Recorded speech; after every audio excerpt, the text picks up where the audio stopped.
In the sweltering heat of August 10, 1944, at Camp Ruston in northern Louisiana, the air hung heavy with the scent of pine resin and damp earth, stirred by a faint breeze that carried the distant rumble of thunder. Inside Barrack 7, a cluster of German women prisoners of war sat rigid on their narrow bunks, the wooden frames creaking under their slight weight. The sun slanted through barred windows, casting long shadows across the floor, where dust motes danced in the golden light.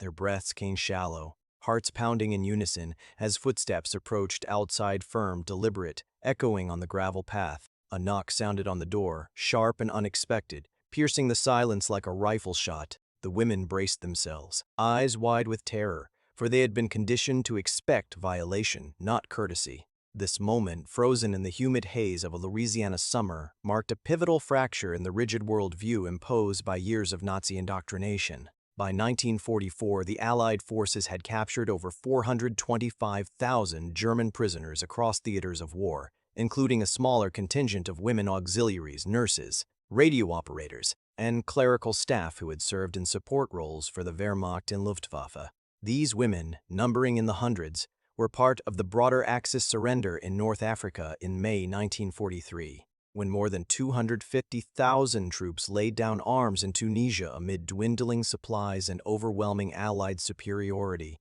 Transported across the Atlantic under the auspices of the Geneva Convention of 1929, which mandated humane treatment equivalent to that of the captors' own forces, they arrived in American camps scattered from Virginia to Texas.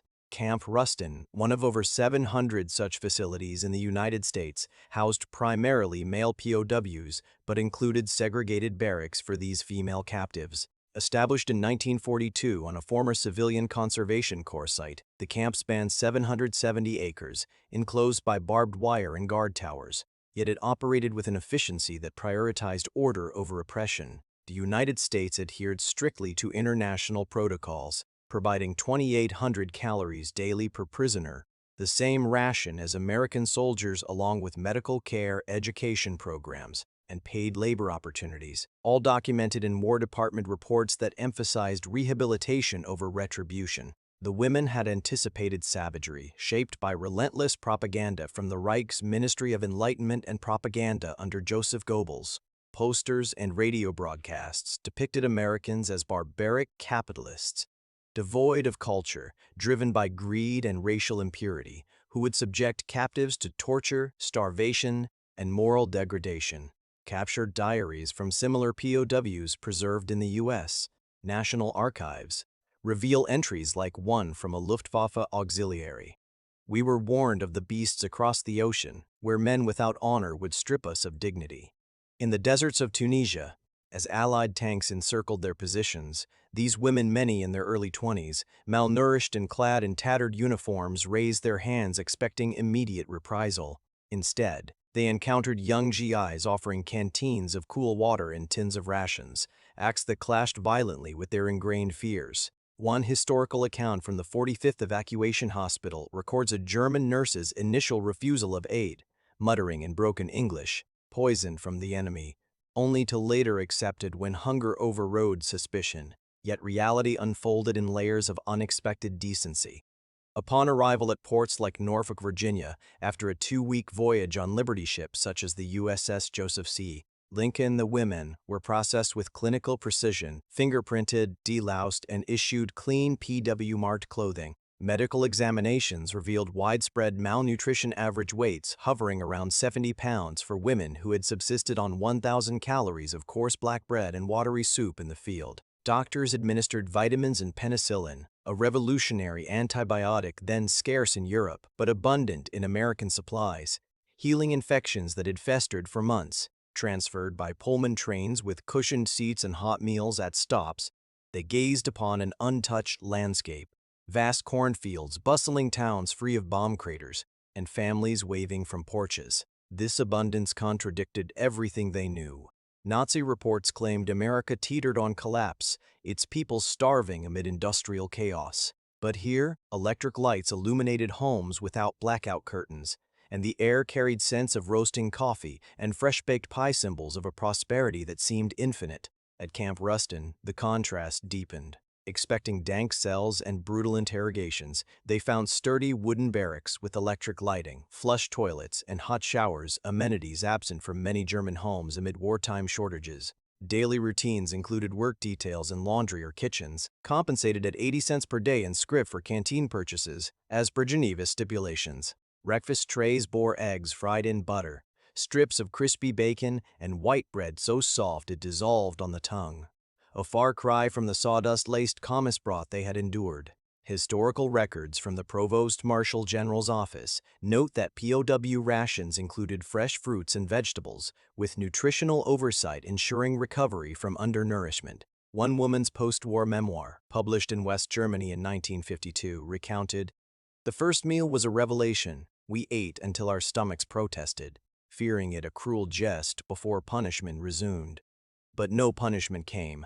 Guards maintained distance, enforcing rules without malice, their youthful faces often breaking into tentative smiles during roll calls. Amid this, a simple bar of chocolate emerged as a recurring emblem of American plenitude, its rich, velvety sweetness encapsulating the democratic ethos of equality and generosity. Wrapped in plain brown paper, these Hershey bars mass-produced for U.S. troops and extended to POWs as morale boosters represented an industrial might that churned out luxuries even in wartime. In Germany, chocolate had become a myth.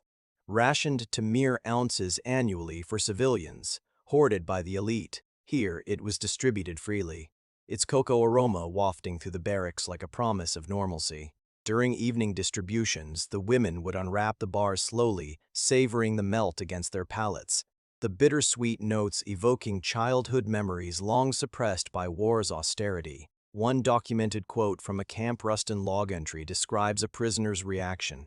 "It tasted of freedom, this small square from the enemy abundant, unearned, undeniable."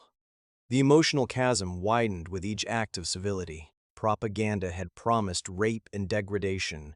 Instead, guards knocked before entering barracks, a gesture of respect that stunned the women into silence. In Nazi camps, doors burst open without warning, privacy a forgotten concept. Here, the polite rap on wood signaled acknowledgement of their humanity, a democratic principle rooted in individual rights. Expecting chains, they received recreation, books from the camp library, including American classics like Mark Twain's Tales of Frontier Liberty, and even radios tuned to swing music, Glenn Miller's lively rhythms contrasting the martial anthems of their youth. Work programs allowed interaction with local farmers, where POWs picked cotton or tended gardens, earning trust and occasional invitations to share meals. A report from the International Red Cross inspecting U.S. camps in 1944 praised the conditions. Prisoners received treatment fostering reflection, with educational opportunities promoting understanding of democratic values. Yet beneath the facts lay raw emotion. Many women wept privately, guilt gnawing as they compared their sustenance to the rationed existence of families back home, where Allied bombings had reduced cities to rubble. This exposure catalyzed a profound transformation. What began as survival evolved into ideological erosion. The chocolate bar, recurring in their daily lives offered during holidays, slicked into care packages, shared in quiet moments, became a talisman of doubt. It symbolized not just material wealth, but the democratic ideal of shared abundance, where resources flowed from a system valuing human welfare over conquest. Women like those in the auxiliaries, steeped in Hitler Youth doctrine of racial superiority and iron discipline, began questioning the Reich's narratives. Post-war interrogations archived in the U.S. Army's Historical Division reveal confessions. "We saw no weakness in their plenty, only strength in their mercy."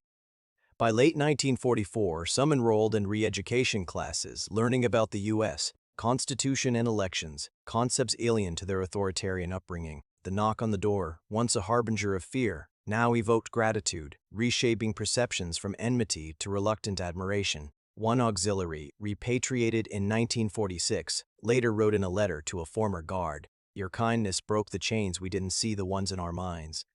As pregnancies among the women some from before capture progressed, American medics provided prenatal care with ultrasound precursors and nutrient supplements, ensuring healthy births in camp hospitals. Lazel, a fictional composite drawn from real accounts, delivered a son in December 1944, the infant swaddled in American blankets. his first taste of milk fortified with vitamins unavailable in war-torn Europe. The chocolate, doled out as a celebratory treat, marked the occasion, its sweetness mingling with tears of relief. Yet transformation carried pain. Letters home, censored but permitted, carried veiled admissions of doubt, eroding loyalty to the faltering Reich. By war's end in May 1945, with Germany's unconditional surrender, many women begged to remain, fearing Soviet occupation or retribution. Repatriation logs from the War Shipping Administration document, "Please, let us stay in this land of plenty. We have seen the truth." In the quiet aftermath, as the last trucks departed Camp Ruston in 1946, the echoes of those knocks lingered like ghosts in the pine-scented air. The chocolate bars, symbols of an abundance born from democratic ingenuity, had melted away barriers forged in propaganda's fire.